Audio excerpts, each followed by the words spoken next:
சென்னையிலிருந்து அண்டை மாநிலமான புதுச்சேரிக்கு விரைவாக செல்ல வந்தே மெட்ரோ ரயில் சேவையை கொண்டுவர மத்திய அரசு திட்டமிட்டுள்ளது. குறிப்பாக புதுச்சேரி தேர்தலை முன்னிட்டு பாஜக வெளியிட்டுள்ள தேர்தல் அறிக்கையில் இந்த அறிவிப்பு இடம்பெற்றுள்ளது.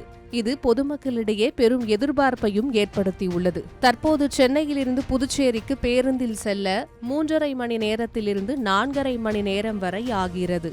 ஆனால் இந்த வந்தே மெட்ரோ ரயில் சேவை பயன்பாட்டிற்கு வந்தால் பயண நேரம் வெறும் 2 மணி நேரமாக குறையும் என்று எதிர்பார்க்கப்படுகிறது. இந்த திட்டம் அடுத்த 5 முதல் 8 ஆண்டுகளுக்குள் முழுமையாக செயல்பாட்டுக்கு வர வாய்ப்புள்ளதாக கூறப்படுகிறது.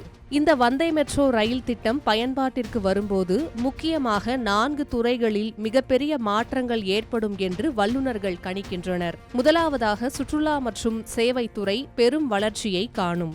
சென்னை மற்றும் சுற்றுவட்டார மக்கள் விரைவாக புதுச்சேரிக்கு சென்று வர முடியும் என்பதால் ஹோட்டல்கள் மற்றும் உணவகங்கள் மூலம் வருவாய் அதிகரிக்கும். இரண்டாவதாக ECR வழித்தடத்தில் நிலத்தின் மதிப்பு உயர்ந்து ரியல் எஸ்டேட் துறை அபரிவிதமான வளர்ச்சியை அடையும். மூன்றாவதாக சென்னை ஒரு மருத்துவ மையமாக இருப்பதால் புதுச்சேரி மக்கள் அவசர சிகிச்சைக்காக விரைவாக சென்னை வந்து செல்ல இந்த ரயில் சேவை பேருதவியாக இருக்கும்.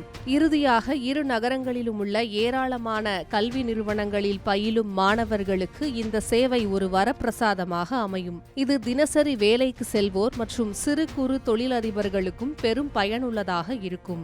வந்தே மெட்ரோ ரயில்கள் பொதுவாக 100 முதல் 250 கிலோமீட்டர் தொலைவில் உள்ள நகரங்களை இணைக்கும் வகையில் வடிவமைக்கப்பட்டுள்ளன.